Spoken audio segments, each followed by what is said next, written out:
The CBS Radio Mystery Theater presents...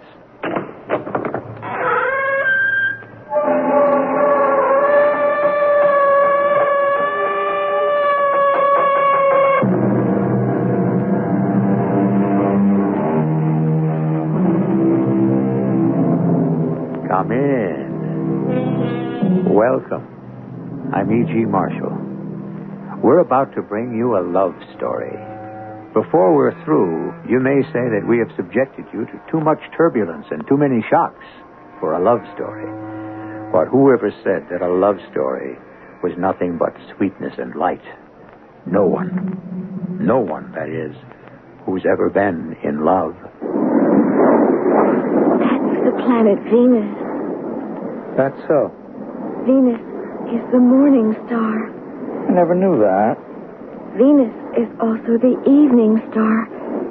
As the evening star, Venus used to be called Hesperus. Yeah? But as the morning star, Venus was called Lucifer.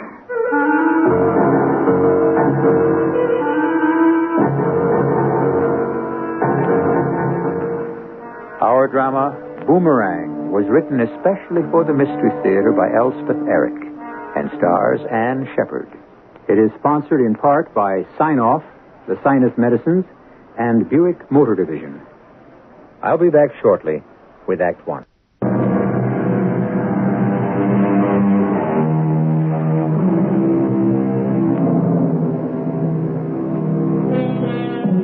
There's a word going around these days, going around a bit aimlessly and subjected to frequent mistreatment.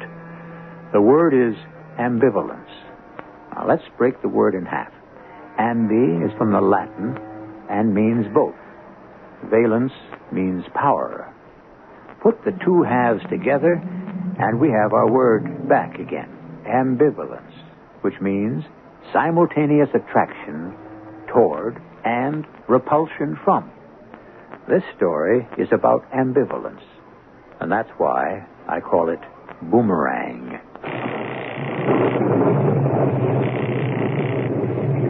Yes, hello? Hello? Oh, you sound so cross. Who is this? Me, Carol. Oh, Carol, sorry, I was working. I hate it when you sound like that, Robin. Well, I am on the last chapter. Did I interrupt you? Yes, you actually did. Oh, I'm sorry, truly sorry. How are you? I'm fine, except for this cold. Got a cold? Yes, can't you tell? What was it you wanted? I mean, why the call? Look, will I see you tonight? I try, but the work is going so well, and I hate to break a streak, lose my concentration. You know how it is. Well, I don't know if I do. If you were a writer, you would. Did I break your concentration, calling you up? Matter of fact, you probably did. Well, if I did, then why didn't you come over here? Your house? Are you mad? Why do you say that? But 2 miles to your house, and I'm working. Well, if you really wanted It's to. raining. What's a little rain? Carol, I'm working. Can't you get that through your head? Are you saying I'm stupid? No, not stupid. Inconsistent. Just tell you what, I'll come to see you. No, don't do that. I love to walk in the rain. I'm working, Carol. You don't want to see me. You don't give a hoot about me. You never did. Oh, Carol. You're just somebody to mess around with. I'm just a dumb little American as far as you're concerned. Oh, now, Carol, You don't love me? You don't have any respect for me? No, that's not true, really. That's not You true. swear? You swear it's not? Oh, Carol. Swear. I don't like to swear things like that. It's not right. Where? Carol, I swear, satisfied. I'll be right over. No, Carol, please don't. I'll be there in about an hour. Carol. My lord and master, I own you for my God.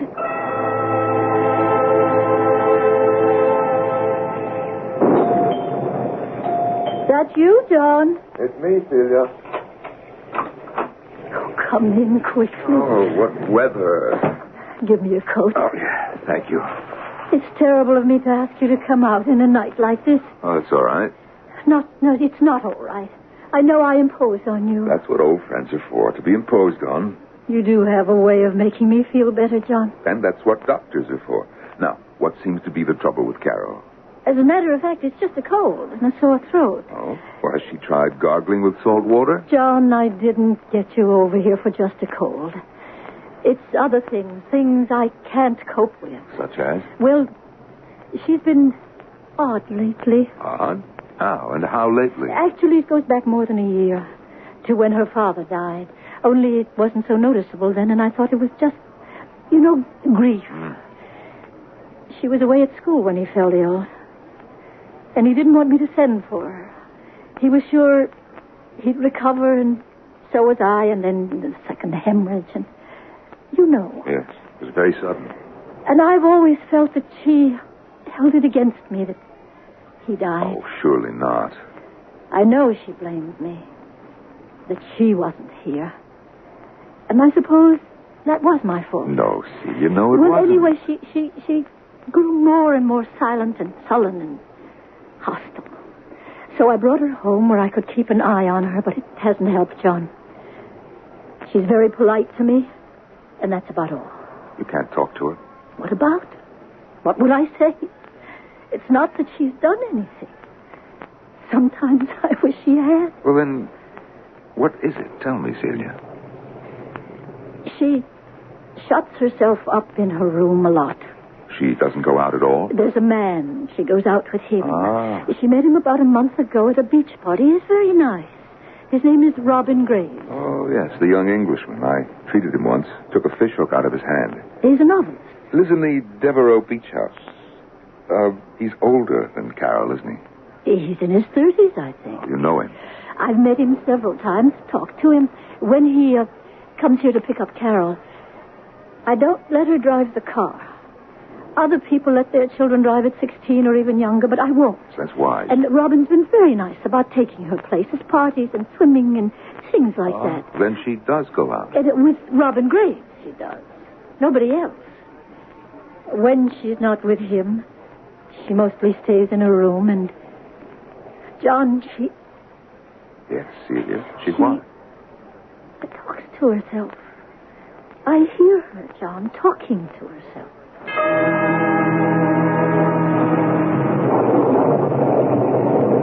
I will be his, and he shall be mine. Our souls shall be one, and our flesh shall be one, and we shall be one substance. We shall live and breathe only for each other.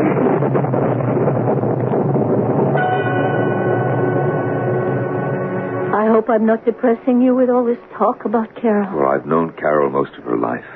I think that she's basically very stable. How could she be anything else with you for a mother? Am I stable? Mm-hmm. Among other things. Celia, 16 is a vulnerable age. No longer a child, not yet grown. Wide open to all sorts of sensations, all sorts of hurts. You sound as though you knew something about it. Do you? Well, I was 16 once. That doesn't count. And I've read a lot. And I've been analyzed. I never knew that. Well, there are several things you don't know about me. I've also been in love. You have? Oh, yes. Madly, desperately in love. Only one? Only once. Was it painful? Very painful. It still is. Well, I hope that's all that's wrong with Carol. That she's in love with Robin Graves. Celia, tell me about this talking to herself alone in her room. Have you any clues as to what she's saying? I haven't been able to make out any words, but her tone of voice, it's very low and it's kind of... Kind of what? I don't know exactly how to describe it. It sounds as though she's praying.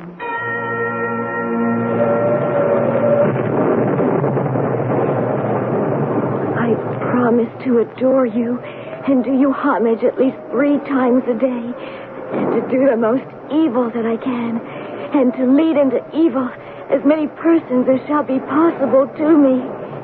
I give you my body and my soul and my life as holding it from you, having dedicated it forever without any will to repent. Pray? Well, that sounds harmless enough. I suppose. If only I was sure it really is praying.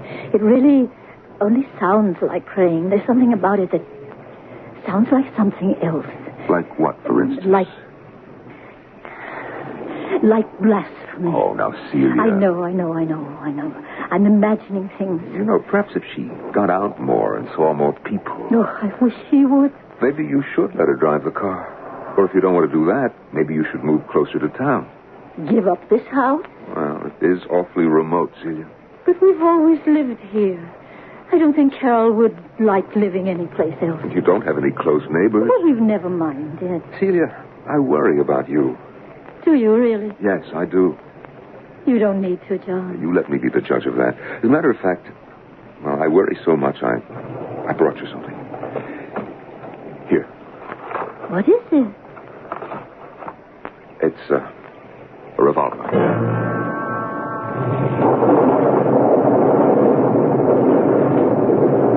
I cling to thee, Satan, and in thee I believe.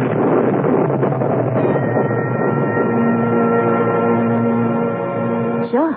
Do you know anything about revolvers? Absolutely nothing. Well, you'll have to learn. I don't want to learn. Celia, you are two lone women living in an old house all by yourself. We manage all right. You have up to now. Well, we'll go on managing without any guns in the house. Celia, no, John, absolutely not. I couldn't bear to touch that awful thing. Well, then let me put it in the drawer of this desk. No. Just in case somebody should break in here. I couldn't use it on anybody. Well, you wouldn't have to, but you'd know that it's here. Oh, John. All right? I guess so. Yes, it's all right. Good. Now, let's go look in on Carol. All right. It's just a cold, you know. It's nothing serious. And a sore throat, she said. Well, she said her throat was a little sore. Carol? Dr. John is here, dear. He wants to check on your cold. Carol? John? The window's open. She's not here.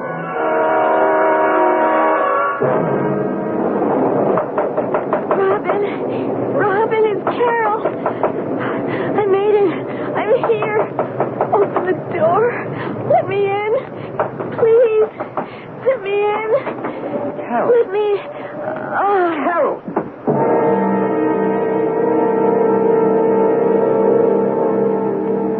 Do you know where your children are? Do you know what your children are doing? Do you know what they are contemplating? What they are regretting? What they hope for? What they long for? What they dread? What they feel? Probably you don't. But probably it is precisely what you did.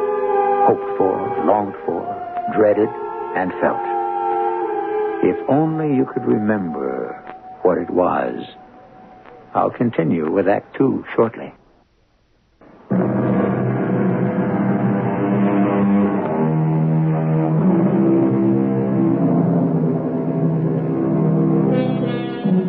In the first act of our drama, a girl of 16 walked through a storm to reach the seaside home of the man she loved. But is this particular man the one she has really set her heart on? We cannot be sure.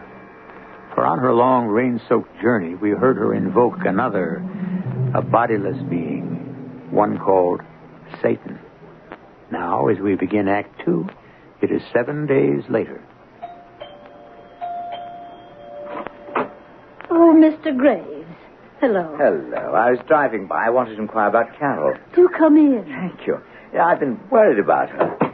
She's asleep right now, but I could wake her. Don't do that. She probably needs all the sleep she can get. Well, it was pneumonia. Do come in and sit down. Thank you. She was quite out of her mind for a few days. Delirious. Yeah, when I found her on my doorstep, she seemed... well, not quite rational. Well, after a 2-mile walk through a terrible storm. I do hope you don't hold me responsible for what happened. Oh, no. It was very impetuous of Carol to go out into that dreadful storm. Very impetuous. Very foolish. can't imagine why she did it. I really never imagined she would. If I'd known she wanted to see me that badly, that it was that urgent, I'd have come over here, of course. But I never... Well, I thought I explained it adequately, but apparently I didn't. You talked to Carol that day. Didn't she tell you? Well, Carol doesn't always tell me things. In fact, she very often doesn't. Lately, she never does. Well, she called me and said she wanted to talk, not about anything in particular, just to talk. I explained that I was working on my last chapter and didn't want to break my concentration. Well, that's very understandable. Yes, but she seemed offended. Well, of course, Carol is a very young girl. She takes offense at the least little thing. I'm afraid she does, yes. I'm very fond of her, but, well, you... I understand. When I said I couldn't break away just then, she said she'd come to my place. Of course, I said, no, don't do that. I pointed out that it was raining. I never dreamed she'd try to walk the whole 2 miles. Lord, I thought she'd drive over. I don't let her use the car. Well, I know that, but she could have asked you. Well, she seldom asks me anything anymore. No, she just started out on foot. Really, I am so sorry about the whole thing. Well, I know it was my fault, at least in part. Oh, no. And I am very fond of Carol. I really am. I'm sure you are. I wouldn't hurt her for the world. I'm afraid she's a little more than fond of you. Yes, well, that had occurred to me. It's very embarrassing. No, don't be embarrassed. It's nothing you could have prevented. Well, I am older than she is by quite a bit. Even so. Well, young people these days, well, you know.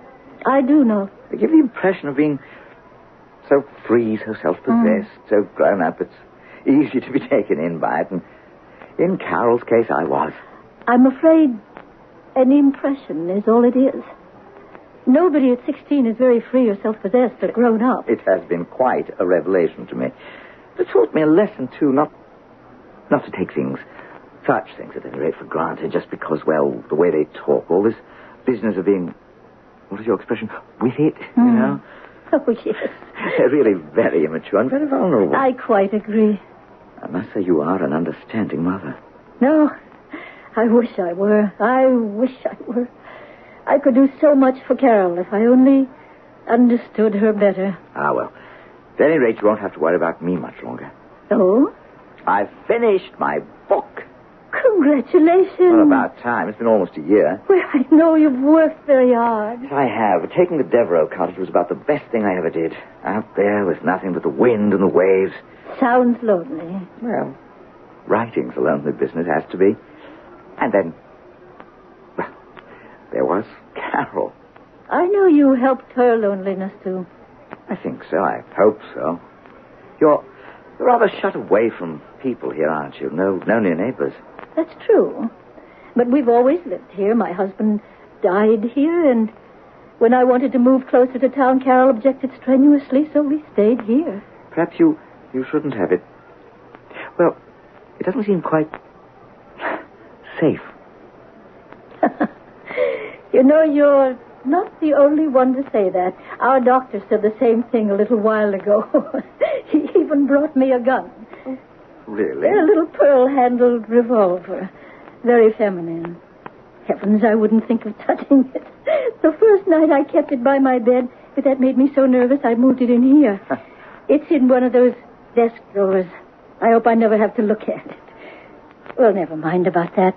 What are your plans now that the book is finished? I'm going back to London. Oh, you are? Yes, my publishers are there. I see. I hope you don't think I'm running out on Carol. Oh, no. I don't think so at all. I hope she won't think so. Why don't I go and wake her up? She'll want to hear your news about the book. No, don't do that. Let her sleep. I'll phone her later. When do you take off for London? This afternoon now that I know that Carol's going to be all right. Ah, so soon. Well, I'll tell her. Unless you'd rather tell her yourself? Well, I will phone her later before I leave for the airport. I do so want to say goodbye anyhow. All right. And I do wish you'd keep me informed if it isn't too much trouble, how she is, how she's getting along. Because, well, I really am very fond of Carol. Well, of course I'll let you know.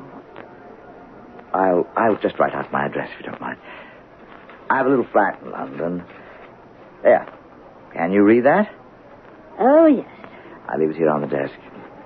And thank you so much. Thank you for stopping by. Carol will be sorry to have missed you, but maybe it's just as well. I think so. I really do. Goodbye. And thank you again for being so kind. I do appreciate it. Not at all. Goodbye.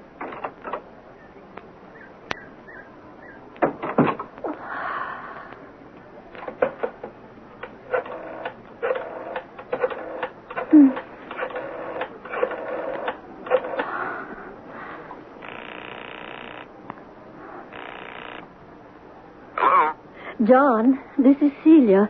Are you busy? Well, I have some patience. I just wanted to tell you Robin Graves was here. Oh? He just left. We had such a nice talk. I think everything's going to be all right. He's leaving for London this afternoon, finished his book, and he's got to see his publishers. Could you possibly break away for lunch? I'd like to tell you all about it. Well, I think I can do that. Oh, good. About 1 o'clock. Fine. And, John, thank you for being so extremely nice. It's not hard to be nice to you, Celia. See you at 1. Yes. Goodbye. Who's that you were talking to? Oh, Carol. Sweetie, you're dressed? I get tired of lying in bed. I didn't even know you were awake. Who were you talking to? That was Dr. John, dear. He's coming here for luncheon. I knew I heard you talking to someone. Carol, you like Dr. John, don't you? He's all right. He's so kind and thoughtful. I guess he is. And he thinks a lot of you. Does he? Indeed, he does. He feels almost like a father to you. Who were you talking to before you talked to him?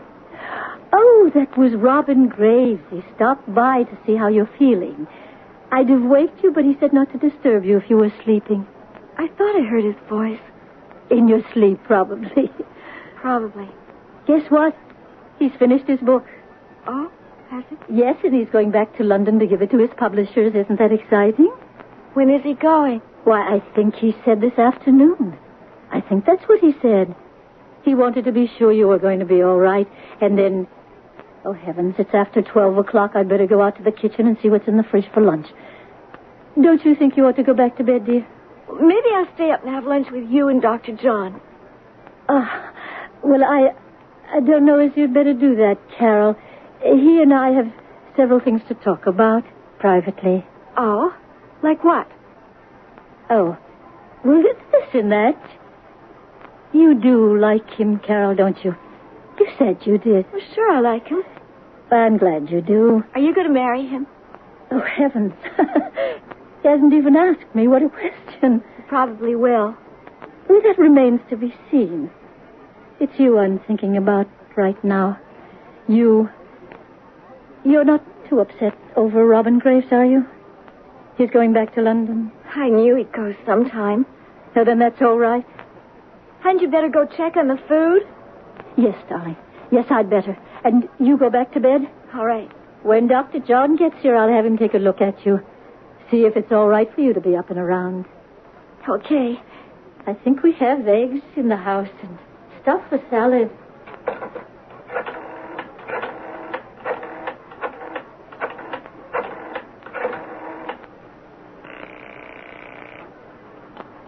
Hello? This is Carol. Hello? Oh, Carol, look. I was just rushing through the house and I had to catch a plane. You're going back to London? Well, your mother told you. You finished the book. Yes, and I think it's a rather good one if I do say so myself. You have to see your publishers. Understand perfectly. Look, Carol, I was going to call you, but what with one thing and another, I barely have time to catch my plane. What time does it leave?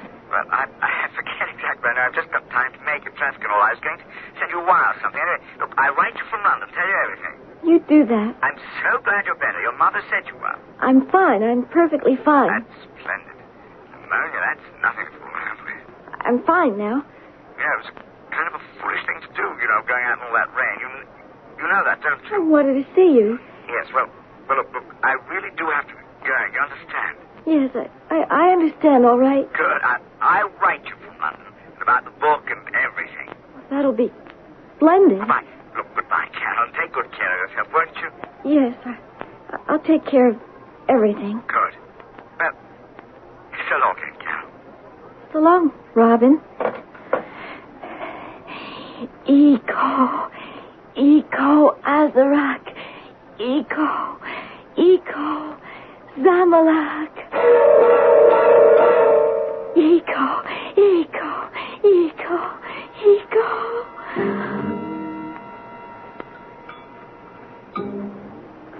So he's gone back to London. And you say that Carol took it well? Very well.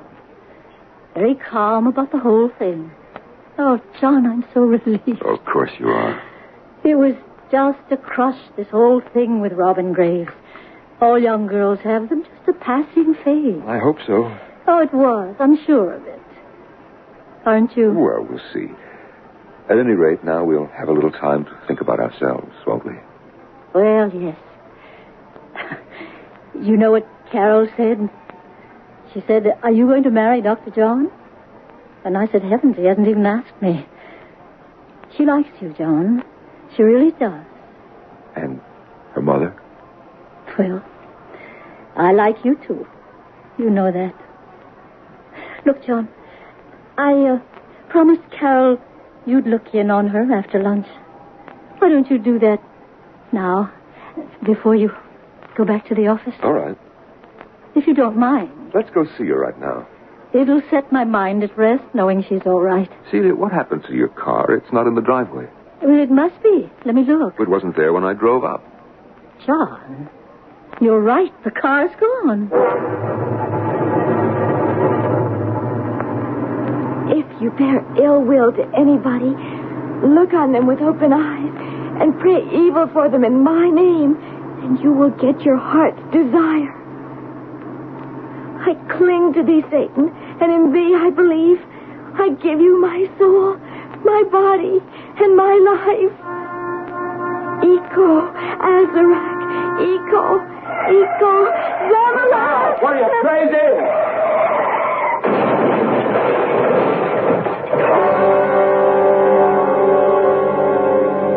Do you remember what it was like to be 16? Oh, I'm sure you remember the fun, the dates, the parties. You remember school and studying and taking exams.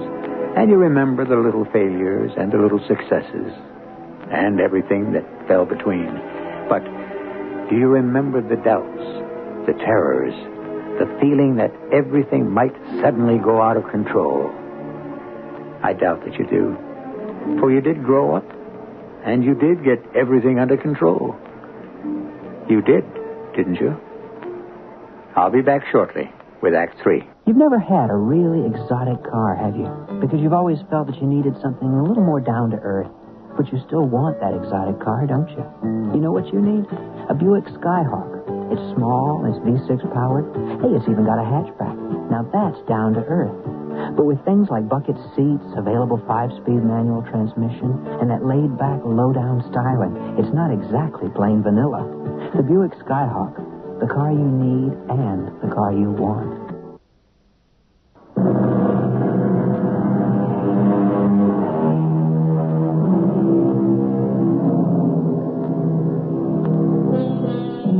Recovering from pneumonia, self-inflicted when she walked 2 miles through a rainstorm to see the supposed man of her dreams, Carol learned in Act 2 that the man was about to leave for his native city of London. Toward the end of the act, her mother discovered that Carol had absconded with their family automobile. And at the end, we heard the car with Carol in it crash. It is now a week after that crash. Hello. Celia, this is John. Oh, yes, John. How nice of you to call, busy man like you. Well, I'm worried about Carol. John, you checked her over yesterday. You told me she's quite recovered from the concussion. Celia, why do you think she took the car in the first place? Well, she said she just felt like getting away. She really was kind of upset over Robin Graves going back to London. She tried to be very cool about it, but she was a little upset. She admitted it finally. More than a little upset, I'd say. Whatever do you mean by that? She's in love with Robin Graves. Was in love with him. Is. John, I asked her. She says it's a thing of the past. And you believe her? Well, of course. Why shouldn't I? Because you don't stop being in love overnight. It takes a good long time. Well, sometimes you never get over it. But, John... Let me talk to her. Why? Put Carol on the phone. Well, I can't, John. She isn't here. Well, where is she? She went to town to buy some clothes. I thought that was a good sign. Don't you? It means she's already thinking of other things, other boys. John, don't you think so? When will she be back? Well, pretty soon, I guess. She left this morning. I let her take the car. You let her take the car? Well, she asked me. And she's well now. When she said she was going to buy some clothes, I thought, why not? There's plenty of reason why not. She just had an accident in that car. For heaven's sake, Celia, sometimes you don't have any good sense. John... Look, as soon as I can get rid of some patients, I'm coming over there. But there's no need to... I hope not. I devoutly hope not. But I'm coming over anyway.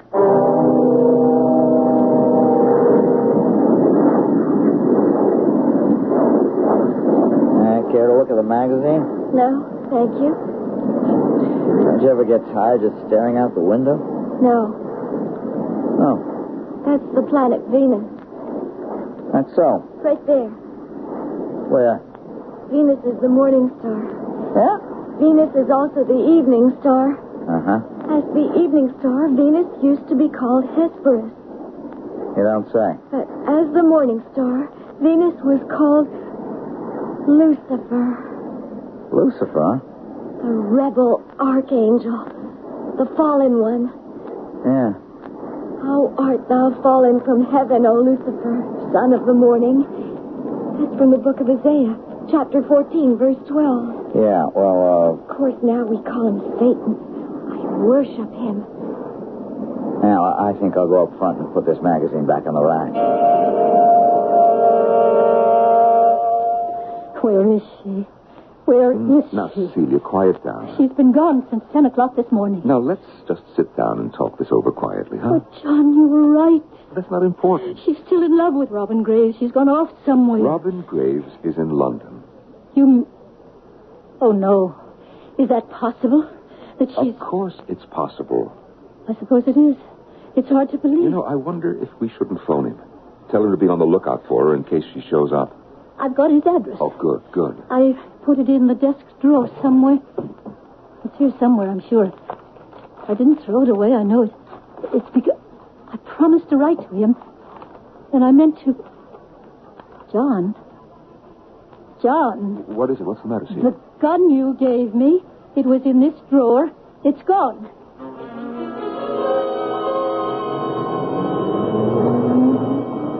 If you bear ill will to anybody, look on them with open eyes and do evil to them in my name, you will get your heart's desire.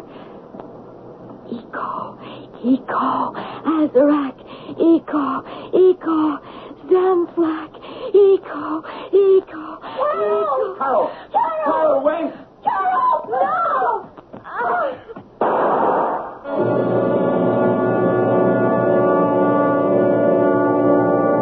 It's only a flesh wound, Celia. The bullet entered her shoulder and came out the other side, clean. It'll heal in no time. She won't even have to stay in the hospital after today. If we hadn't called out to her the way we did, maybe she wouldn't have stumbled. My darling, Yes. well, would you have let her continue on to Robin Graves' apartment? No, of course not. Well, then. John, you've never spoken to me in just that way before. What way? You know, that tone of voice, saying, my darling. How did it sound to you? Very nice. That's all? Sounded lovely. Well, now, why don't you try saying it? My darling. I think I'll go in and see Carol. I'll come with you. No, I think I'd like to talk to her privately, if you don't mind. You know best. I hope I do. I sincerely hope I do. I'll wait out here for you, my darling. Thank you. Hello, Carol. Hello, Dr. John. Okay to sit down? If you want to. Yes, I do. I want to ask your opinion about something. My opinion? Mm-hmm. Your opinion is very important to me in this particular matter. I didn't know my opinion was important to anybody.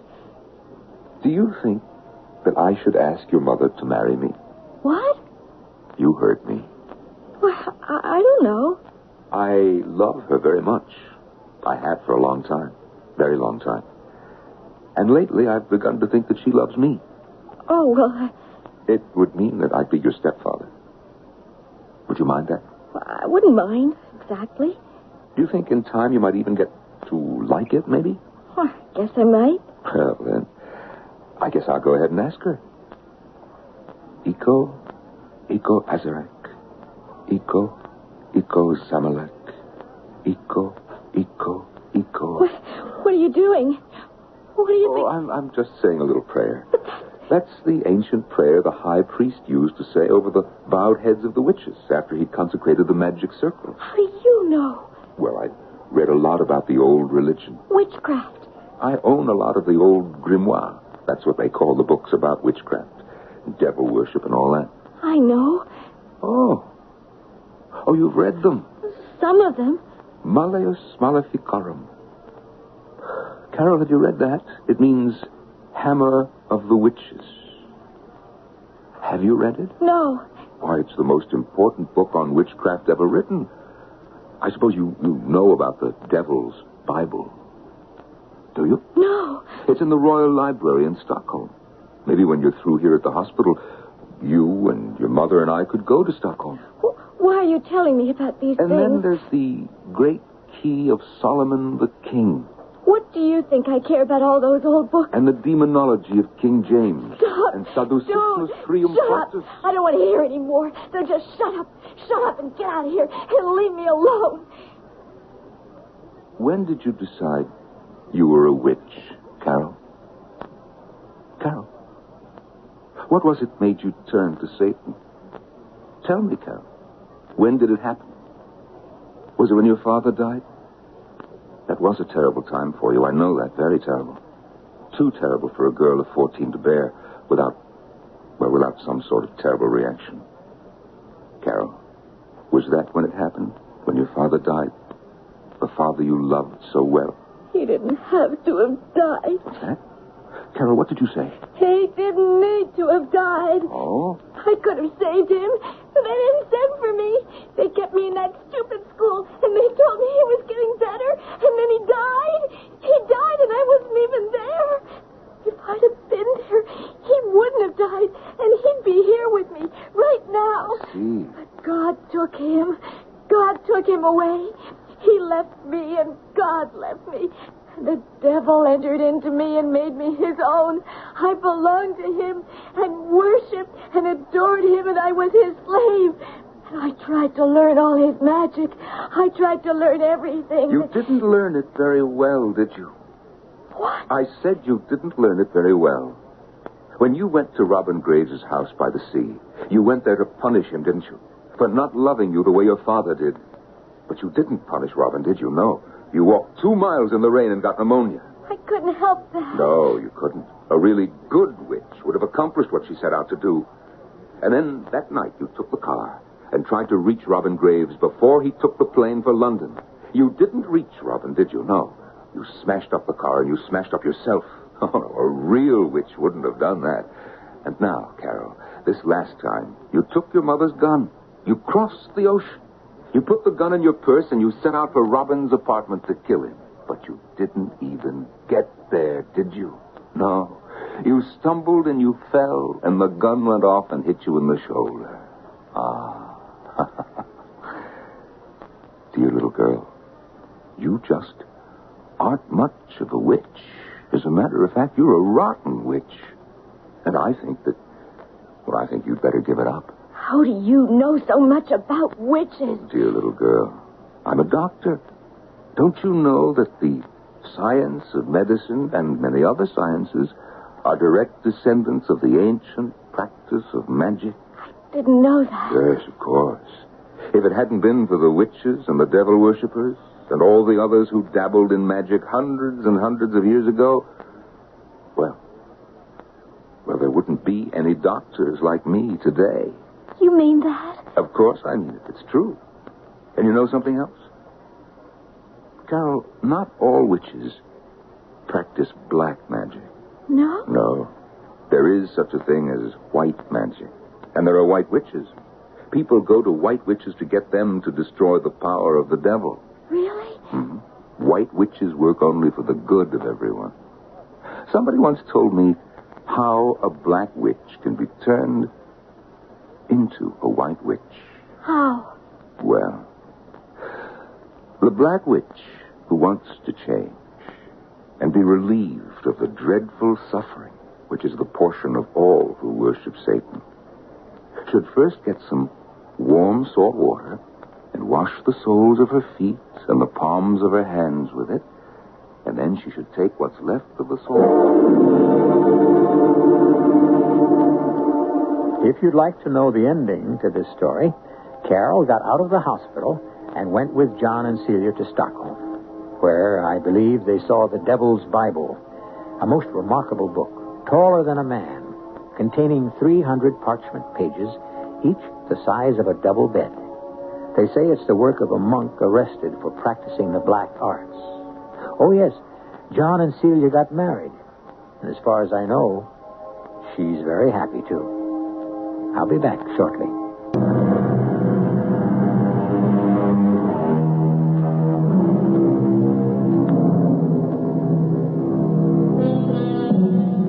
I don't think I believe in witches. I've never met one. I don't believe I've ever seen one. But if I ever should, I know how to make sure she's a real one. Somewhere on her body will be a place that is impervious to pain. Yes, and will not bleed. All I have to do is find that spot, they tell me.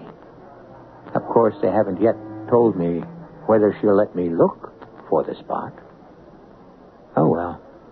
Our cast included Corinne Orr, Ann Shepard, Norman Rose, and Michael Wager. The entire production was under the direction of Hyman Brown. And now, a preview of our next tale.